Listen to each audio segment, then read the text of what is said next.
friends, hope you are doing great. You are healthy, strong, and safe at your place. Today we are going to discuss the appraisal report. In the last session, we discussed about the sale comparison. Now, today we are going to continue with the cost approach. But before continuing with this session, I would like to request you, if you haven't subscribed this channel, please subscribe to Indigenous Outlook, and also don't forget to share it with your friends. We are going to start with this cost approach. What about the cost approach? Where we need to find it? What is the significance of this cost approach? And what is the importance of cost approach? Let's start with the approach. cost Cost approach. approach means, let's say this property has been built. So there is cement, there are bricks, there are sand, and there are different tiles and lot of things. Those have been included in while building. So what is their cost? So according to the cost, it could become, this such property could be built in 300,000, right? So according, now there is a possibility this property has been built in 2002, but in 2022 cost could go high, right? Very high. So now appraiser will see that how much such property, if need to be built in today's date, how much it is going to cost. That is what called cost approach. Mostly not as important or not as accepted as the sale comparison, but cost approach sometimes play a good role, right? The third is income approach. Now income approach mostly will be coming for the 2 to 4 unit properties, and income approach is mostly going to be available in 2 to 4 unit properties. What is the form number? 1025.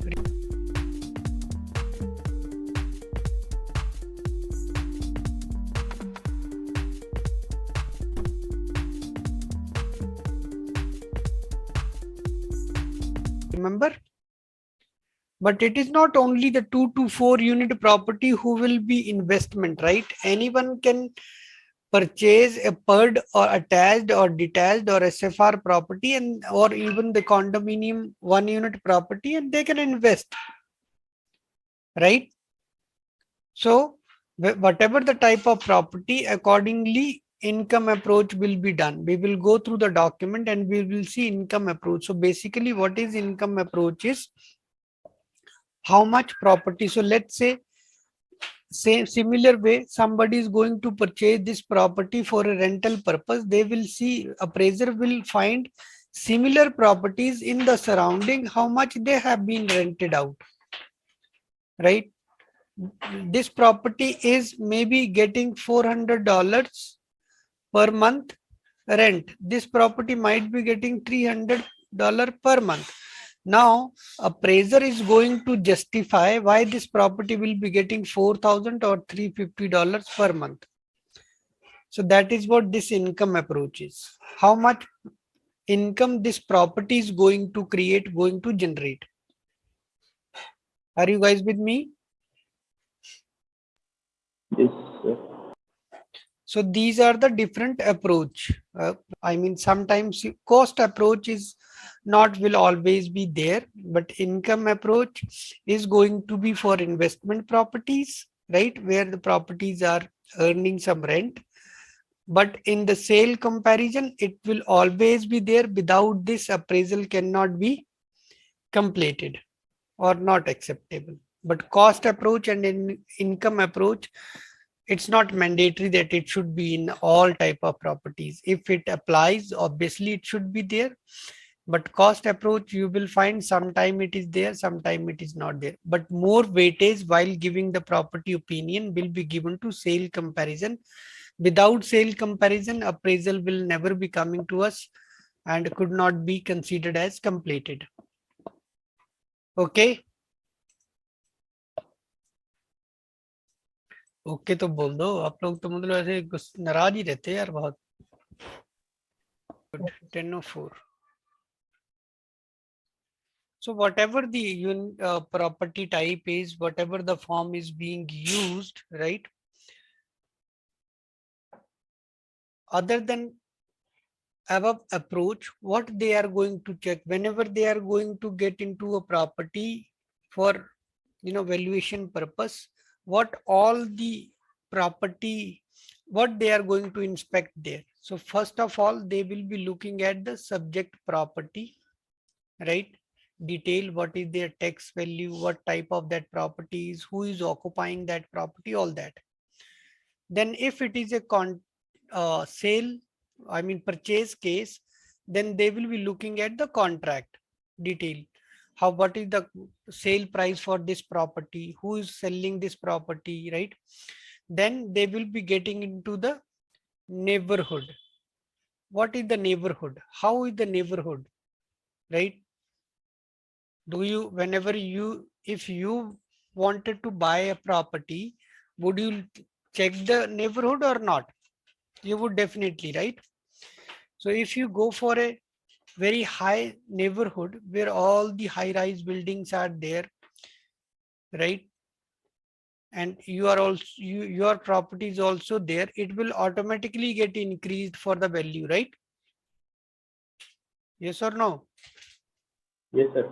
Right. Yes, sir. But in the similar case, if you are going for a slum area, and in the slum area, if you built a very good home, that doesn't mean that in the slum area you will also, your property will be valued, will get a high value. Not a when we compare to the high rise, location, according to the slum location, same properties, same design, same material, everything, but both will have a different value, right? For the properties. That is what called the neighborhood, impact of neighborhood, right? Then the site. Site means this is your site. How bigger is this? The site where your property is built, in this site, in this portion, this property is built, but this is your site area. It could be your park, it could be your garage, it could be your road, right? But this is what your area is, and this is what the GLA it is called. This is called site area. It is called GLA, gross living area. Here we are living. This is our site area. Then improvements. What are the improvement in the properties? What is the condition? How are the, what is the material that has been used? What is the condition, whether that material is in good condition? How is the roof condition? How is the floor condition? What is the design? Whether there are, uh, stairs? Is there any kind of porch? So everything, that is what the improvement, and what is the condition of everything. After that, they move to the approach that we just discussed. Now, who is going to tell me what are the different approach? Sale comparison, cost approach, Cost approach, income approach. Income and approach. income approach. Yes, very good. So those are, then they will see the approach. And after that, reconciliation. What is reconciliation? Everything will be clubbed together and a opinion of value will be given, or final price as is will be given. This is how the entire appraisal will be prepared by an appraiser. Okay.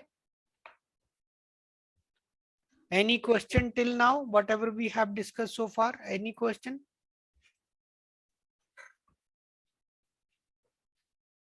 No? Okay, good. Now let's see what exactly, how we review the appraisal form. Uniform residential appraisal report. Here is our subject property address, right? It is written subject. So in this section, it will be written subject property address, city, state, and zip code. Then borrower name. Whoever the borrower, if there are two borrowers will be written, borrower 1 and borrower 2. Then owner of public record, whose name is going to be in this column?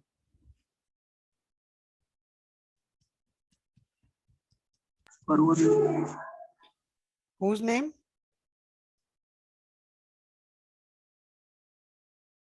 In the refinance case, then in the refinance, borrower name and owner of public record is going to remain same. However, in purchase case, it will be different from borrower in the purchase, right? Then the county where Okay. property is being situated, legal description, we already know what is legal description. Sometimes it will be given or it will be given very short. Assessor parcel number. What do we mean by assessor parcel number? Means this property tax number. That is what assessor's parcel number. Now, if it is a tax number, then tax year. What year is this?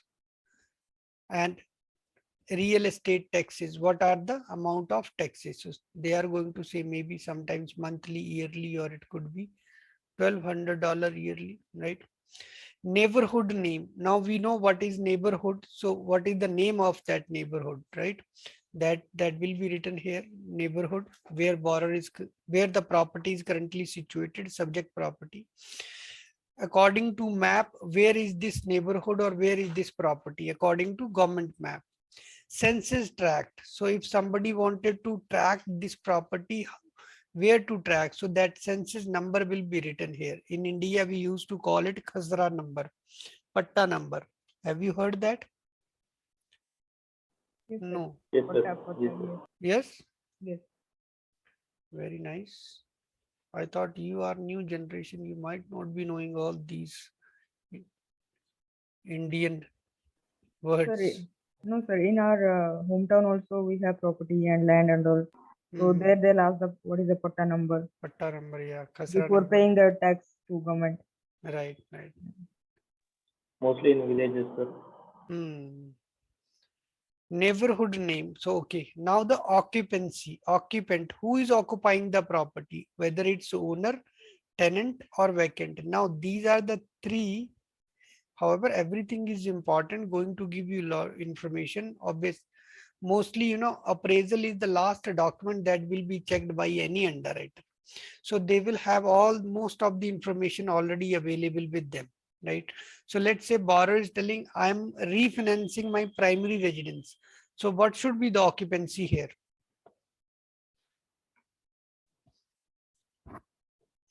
If borrower is refinancing, so it should be owner occupied, right? If borrower is telling that it is an investment property, then who should be here? Tenant. And if borrower is purchasing a property, a new property, then what should be the status? Vacant. Vacant, right? So always cross check with whatever the file you have gone through.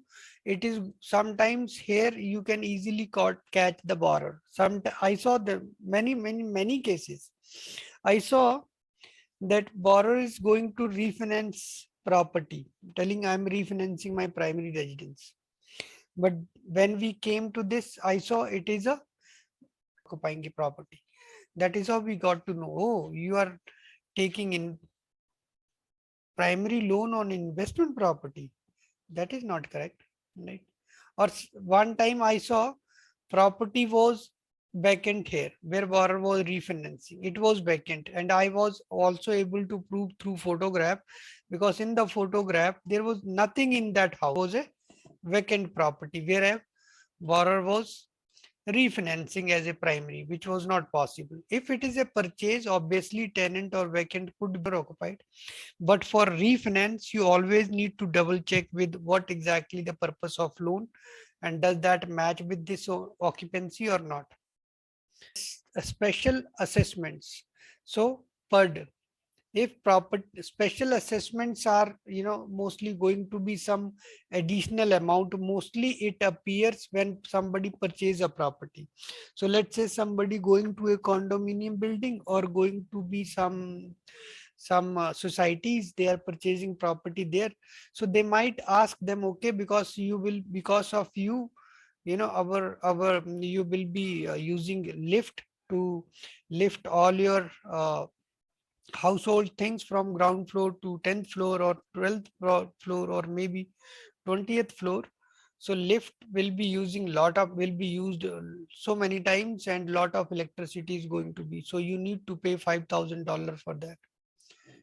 Two, or many societies, whenever somebody comes, they put them some assessment that first you need to pay this amount, then only you can, we will allow your truck to come inside with household things, right? Now, if your property is PUD, we will not be considering this amount anywhere, okay? The second is PUD. PUD means if your property is PUD, then there would be always an HOA, right? So HOA amount, they could write $50, right? It could be per month, per year, whatever the, oh, it could be per year, per month. Mostly $50 is going to be per month. But we always need a HOA statement. We do not rely on this document for this HOA, and we always need a tax bill, even if it is written here $100 or $1,200. The third is property rights.